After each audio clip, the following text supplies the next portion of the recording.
Good morning, everyone, and welcome to the Sirius Report. My name is Ken Shorgen, and I'm here with London Paul. And Paul, we have an interesting thing because sometimes there are people who out there who may think that we pick or sway one side or the other when it comes to either politics, finance, the multipolar world versus the Western world. But we honestly try to point out things that are absolutely insane and inane when it comes to political candidates. In this case, there was a story came out. Trump was at an economic forum, I think in New York City, one of the annual events, and one of his proposals is going to be to save the dollar, tariffing any nation that decides that they want to de-dollarize or don't accept the dollar 100% on all their trade.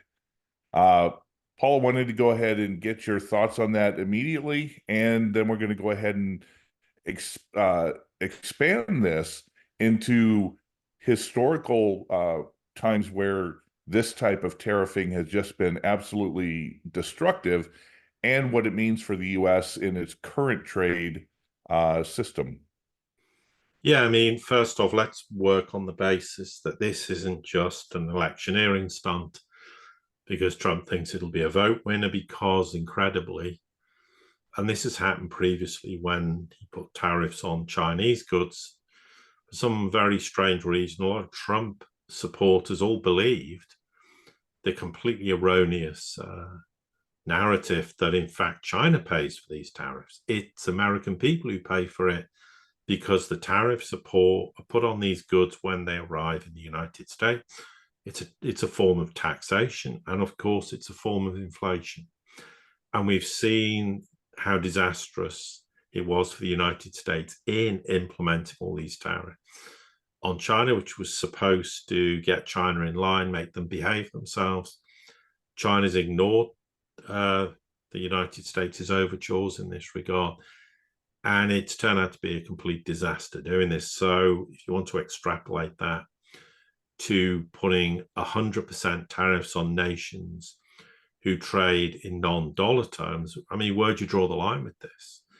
Because the argument can be that any nation can trade with any other nation in the world in non-dollar terms using local currency. So if they then export goods to the US, we're going to put 100% tariffs on it, which means if a widget costs $10, you're suddenly going to pay, let's just keep the math simple. Okay, there's other copper, $20. So you've just doubled the price, which means suddenly you're going to pay an awful lot more because the US doesn't produce these goods. It's not going to produce them anytime soon, because we're back to the whole discussion, which we're not going to repeat, about why the United States cannot just suddenly overnight become a major manufacturer and have an industrial base again. I mean, so on this basis, it's a complete disaster to implement this. Whether Trump supporters want to believe otherwise, it is a tax on the American people, and it's a tax the American people can ill afford given the general malaise of its economy, the rising debt, the rising personal debt. I mean, it's just going to create huge amounts of inflation. So I then went and found a list, which I mentioned to Ken before we came on to do this, talking about the major countries trading with the United States. And I thought what we could do is go through each one of them and explain the significance, because, you know, data tells you one thing, but often there's a different story behind this. So perhaps it may surprise a few people, but the number one nation in terms of imports to the United States in 2023 happens to be Mexico. Now, if you go back to the 1990, it's increased from about 5.7% when it was still ranked the third highest percentage terms of imports to the US. It's now ranked number one at 15.2%. Now, of course, this is being cheerleaded by a bunch of people in the United States who have a real problem with China. What they fail to realize is a huge percentage of those imports to the US is Chinese goods manufactured in Mexico and sold to the Americans. Why do they do this? To evade tariffs. So the question is the United States going to have to forensically examine every one of those trades? Because we all know China's a big trader in non-dollar terms. That is not feasible or possible.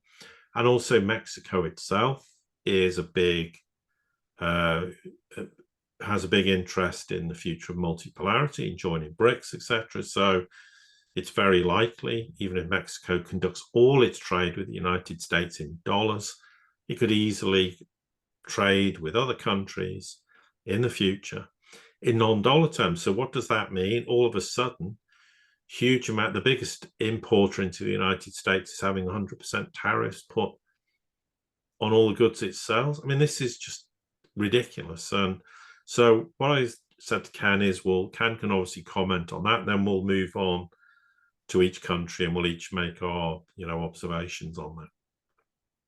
Yeah, when you take a look at U.S. industry, especially automotive, you have the defense industry, you have the automotive industry, and you really don't have much else. Take a look at a recent merger or buyout that was going to take place, U.S. Steel, which is really the last true steel manufacturing that we have in this country. It was going to be purchased by Nippon out of Japan, and the Biden administration shot it down. So the fact of the matter is that U.S. Steel, without external help, is going to pretty much go bankrupt. And you could subsidize it, yes, but if you subsidize it, that's the equivalent of putting a tariff on yourself, because you're going to have to charge, higher prices as inflation inside the country rises, as you have to subsidize more and more, borrow more and more to do this, etc. Now, what's behind a lot of this tariffing? Well, if we look back at Trump's previous time in office, he did not stop spending. As a matter of fact, he borrowed as much as the previous administrations. Yes, COVID had a small bit to do with that, but he was more than happy to use debt as leverage and not worry about the consequences. With that being said, the demand for the world to use the dollar is a continuation of you've got to buy in dollars, you're going to buy our treasuries, and you're going to fund our eternal spending in the federal government, and both deficit and continuing debt. And it's just going to be, holding on to something that is slipping out of your fingers. Going back real quick before we look at this list of countries, in the 1980s, Japan, of course, was dominating, as the U.S. was having a hard time because it had lost its manufacturing in the 70s. When we went off the gold standard and the dollar went into fiat mode, the rest of the world was rejecting it, and it was leading to stagflation, higher inflation. We lost a lot of our manufacturing because of that.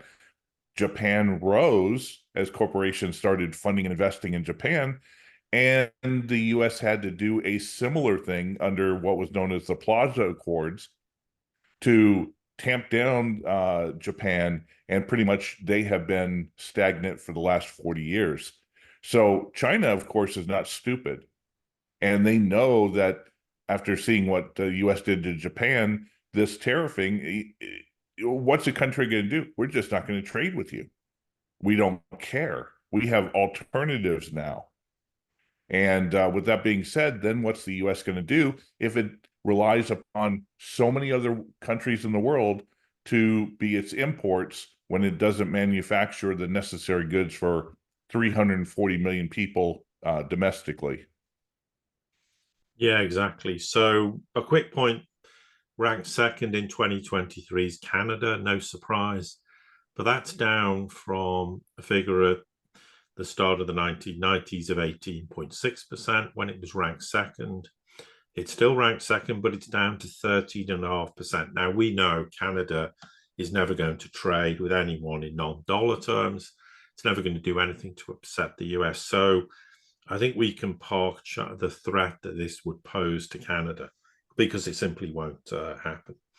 But then you move on to China, that, of course, was at one point not that long ago ranked first.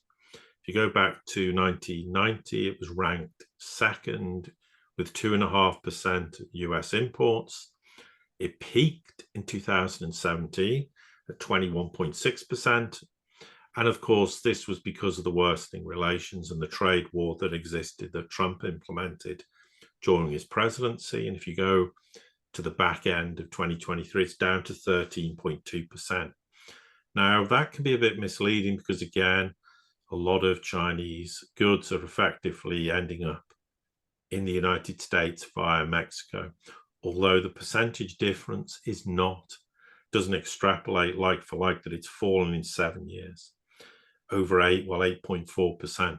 That's a huge drop. And partly, as you said, Ken, China's gone, well, we've got other markets and we're rotating our economy, so we don't really need to sell cheap goods the way we once did to the United States, and did successfully, particularly obviously from 2001 when it joined the WTO to when it till 2017, and when we started to see this sharp descent. But at the end of the day, the United States will impose 100% tariffs because China trades exclusively almost now with Russia, as one example, with the ruble, and countless other nations. Just as a small aside worth noting, nearly all, well, just about all the Middle Eastern nations, West Asian nations, now trade in local currencies outside the dollar, including the Saudis. So what are they going to do? Put 100% tariffs on Saudi? This, again, is a huge geopolitical problem, because far more of the world is de-dollarized in reality than conventional wisdom suggests. But I think China is self-explanatory in terms of why we're seeing the decrease. Some of it can be attributed to Mexico as an example, but not exclusively, also Vietnam. But still there is a decrease, and China is rotating its economy. So in the end, the market that China has with the US is not going to harm China in any way, shape, or form. I mean, in percentage terms, I think the US market for it's about 2%, 2.5% of its GDP. It's nothing. So the idea the United States could crush China in a trade war is ridiculous. Yeah, I think one of the countries besides China that really is being pinpointed is our favorite one that loves to sit on the fence, India. That we do import a lot from India. And with that being said, the fact that India is going to continue to accept dollars in their trade, while at the same time being a part of BRICS, being a part of the new system, the paradigm shift that's taking place, the U.S. can sit there and hold India up as some sort of model of what is continuing. But the reality is that this time in history, Trump is fighting against a current that is just too big for the U.S. to handle. The world is shifting. We're in a frequency shift. We're in a paradigm shift. The world is moving away from Bretton Woods. It's moving away from an absolute fiat currency system.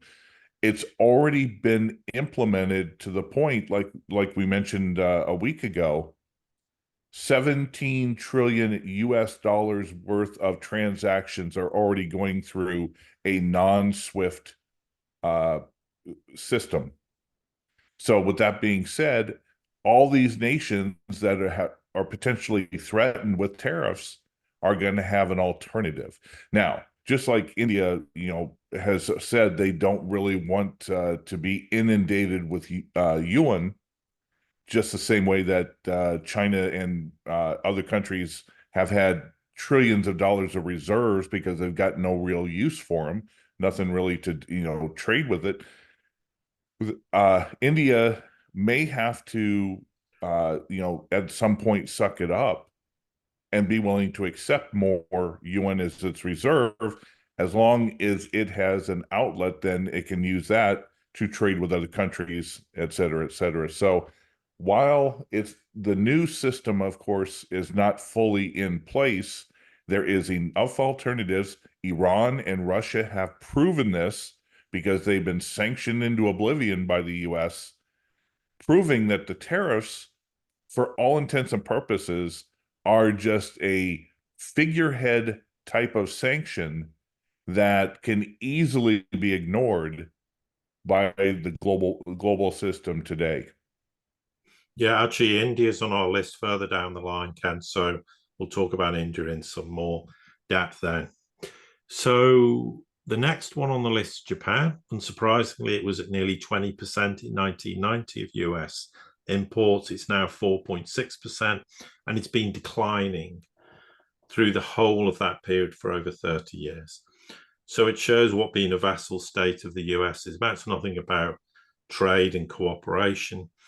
And also, as you said, via the Plaza Accords, they wanted to destroy Japan's industrial base because it was turning into a China for the 1980s and 1990s. And the US said, we're not having that. So we're going to take steps to rein in Japan's capability to become this enormous manufacturing base. And what a surprise, they sacrificed Japan.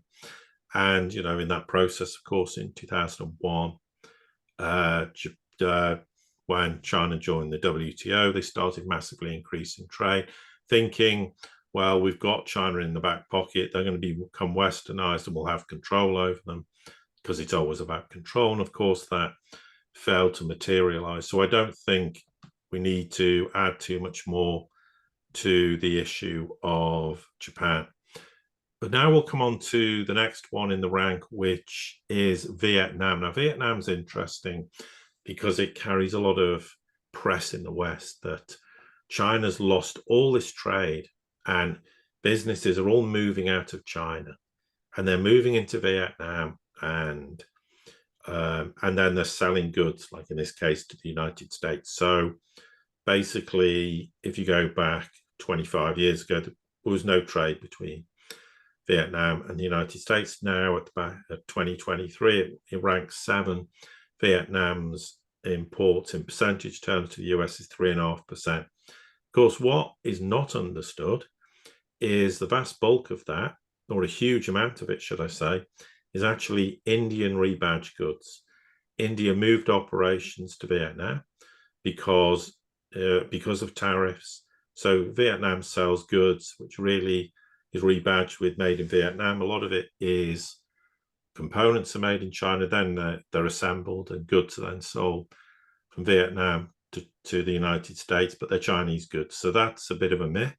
Also, of course, just look at relations between the Vietnamese and the Chinese, and in terms of both the exports and the imports. So that's another bit of a myth.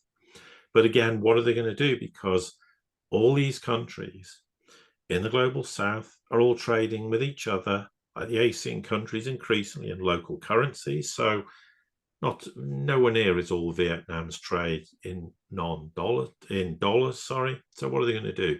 Sanction Vietnam? And what's Vietnam going to do? Go, well, we won't trade with you, and we'll sell goods to someone who isn't going to put these tariffs on us, perhaps. Or maybe they'll just go, well, that's your problem, the US consumer, you'll pay 100% tariff on all the goods we sell. But Vietnam's another country in the global south who is already trading in non-dollar terms to a far greater extent than conventional wisdom would suggest.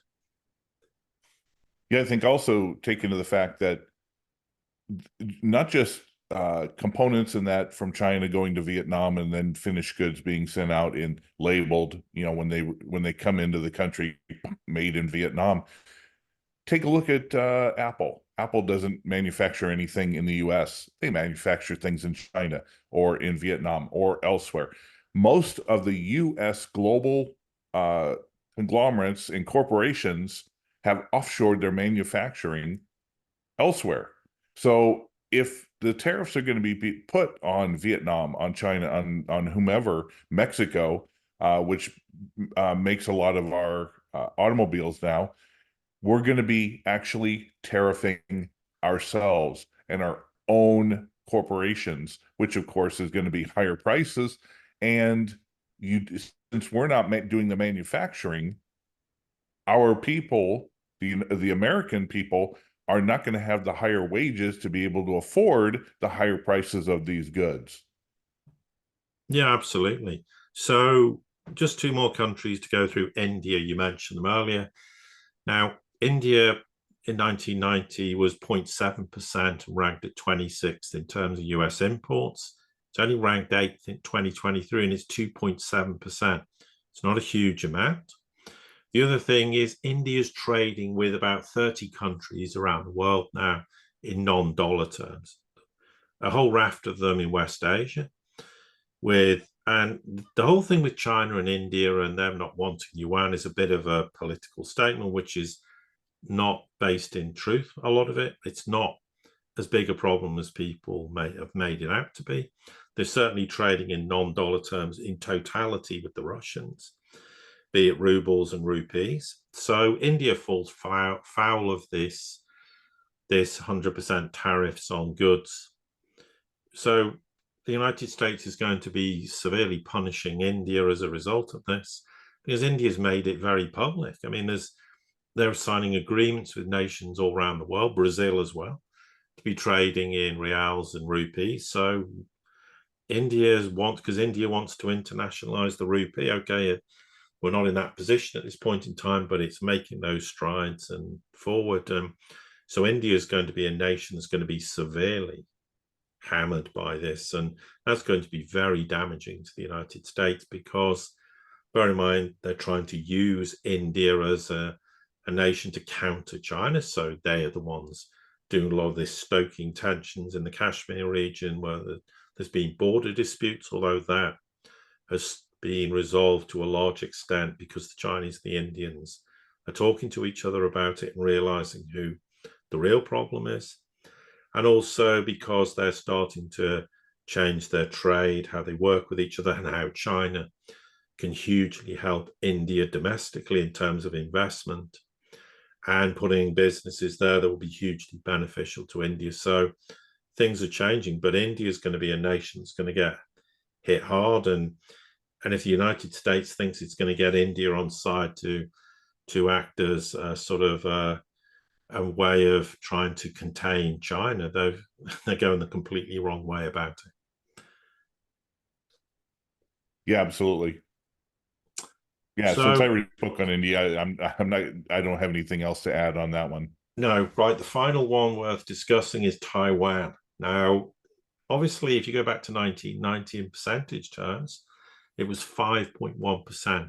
It's actually only 2.7% now in 2023. So in terms of imports to the US, it's pretty minuscule.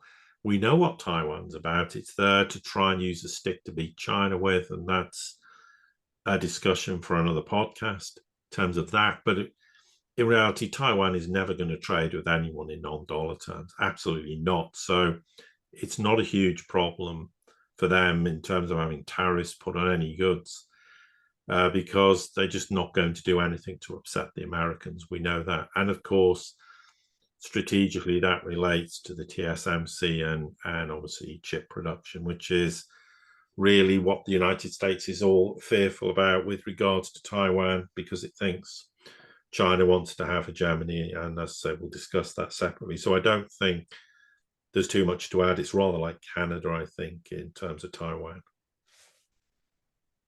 Absolutely. Yeah, Taiwan's an interesting bird because Taiwan, besides being the foil that the U.S. uses against China, it's also the front and center in regards to the war for chips and for technology in the AI boom. So how that's going to move forward? Well, the U.S. has been playing this game with NVIDIA and trying to subsidize, chips and other technology over the past few years, but in reality, they're losing ground because China has just said, we're going to ignore you altogether. We're going to go ahead and just do our own. And guess what? We're not going to sell them to you. And you're going to be behind the curve, and you're going to end up losing in that capacity as well. Yeah, absolutely. And just a final point, because in a way we're talking about de-dollarization because Trump wants to implement this policy because he admits that the US policy has not worked out. It's been disastrous. It's encouraged nations to de-dollarize. He thinks this will force nations to dollarize, which it won't do. It'll have the reverse effect. It'll just make the United States even more of a pariah nation than it's already perceived in the global south. But a final point worth making, and this is, we've talked about this, that privately the Saudis are trading oil with the Chinese and yuan. It's not a huge amount. I discovered it years ago on the Aramco balance sheet. It was written in a way that was, if you wouldn't necessarily immediately realize that was the case, but it was. There's no doubt they've been carrying on. But I think it's very telling that there was a public statement. So these are private understandings, not a public statement, but this public statement came from the Saudi Minister of Industry and Mineral Resources, Bandar al-Kurayev, who actually came out publicly and said, Saudi is open to the use of the yuan in crude settlements. And he didn't just say is open to the use of the yuan in crude settlements with China.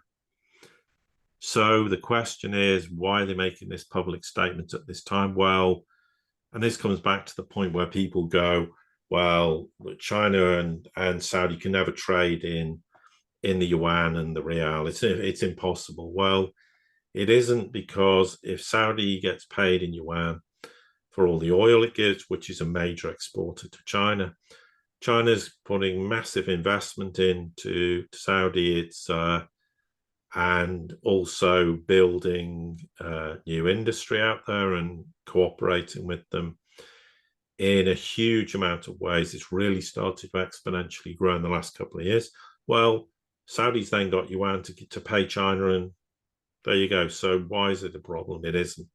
They also have the mechanism where they can trade directly between yuan and real. They don't need the dollar as an intermediary, but I think the public statement and the timing is highly interesting, because often what's overlooked, I know people will say, well, if someone comes out and announces a gold-backed currency, it would be an incredible seismic event, and it would be, say the Chinese did, or they did with the BRICS. But if Saudi was ever to come out and make the statement it was breaking the peg between the real and the dollar, there's an argument that is more monumental than any other statement you would ever hear, where even including gold-backed currencies, because it would then publicly admit the petrodollar for all, whether it, to what extent it exists, is to a large extent it's not the case. It still does, but what does it even mean? But it would signal to the world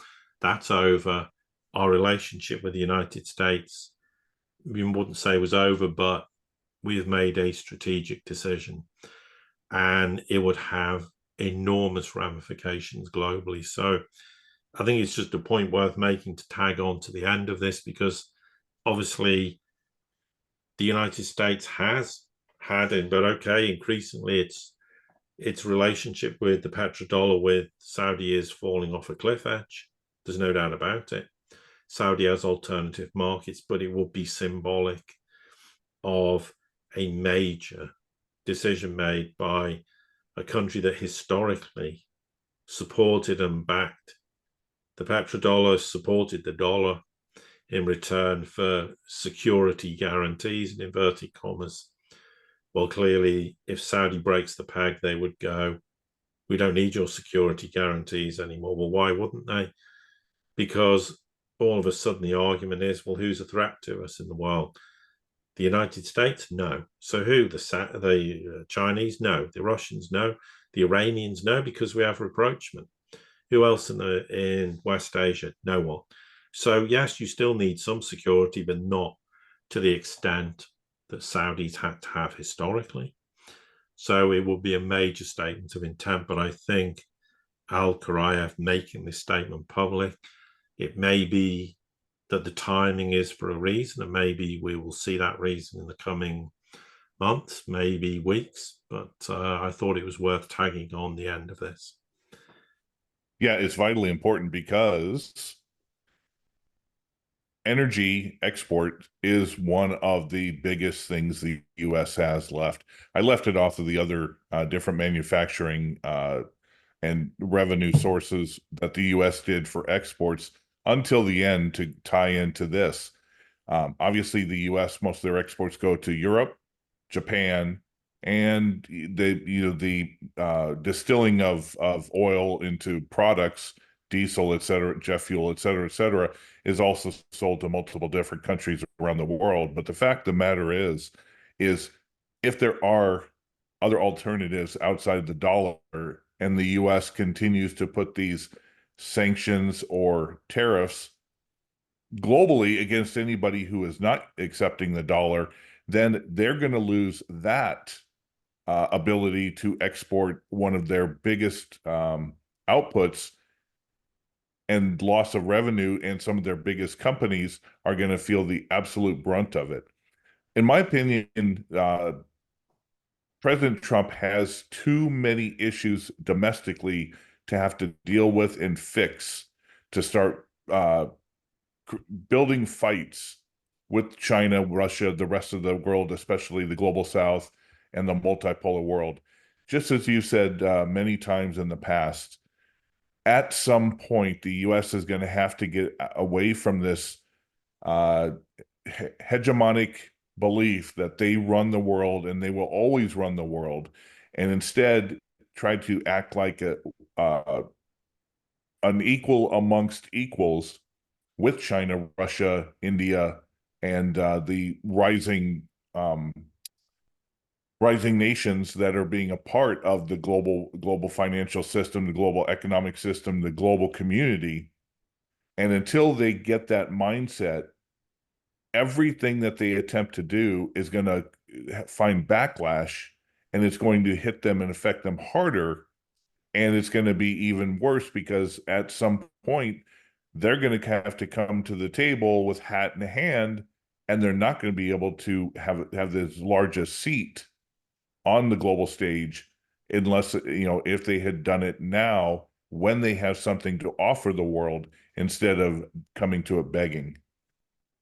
Yeah, but also the truth of the matter is the United States is shale oil and shale gas is peaked. It's now in decline, and it could very rapidly decline. And in 5 to 10 years' time, the US might be desperate for energy from the rest of the world, and then becomes a major importer.